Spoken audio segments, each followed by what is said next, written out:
আসসালামু আলাইকুম। ঢাকা বোর্ডের আমরা পূর্ণনীতি ও সুশাসন প্রথম পত্রে এমসিকিউ সলিউশন দেখব। সেট কোড খ নাম্বারটা রয়েছে, তো অন্যান্য সেট কোডের সাথে এটা একটু মিলিয়ে নেবে।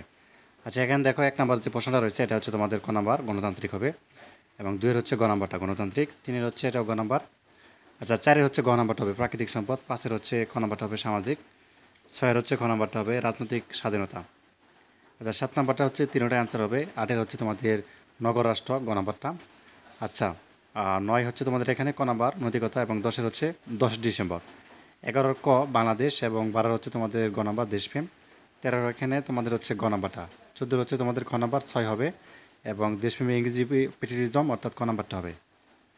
আচ্ছা, 16 নাম্বারটা হচ্ছে তোমাদের গ নাম্বারটা হবে রাজনৈতিক দল, এবং 17 হচ্ছে গ নাম্বার রাজনৈতিক।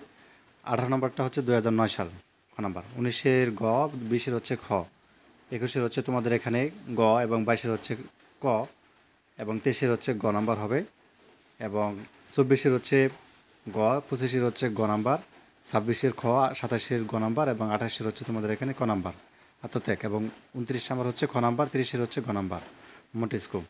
তো এই ছিল ঢাকা বোর্ডের এমসিকিউ সলিউশন পরিণতি বিষয়ে। ধন্যবাদ সবাইকে।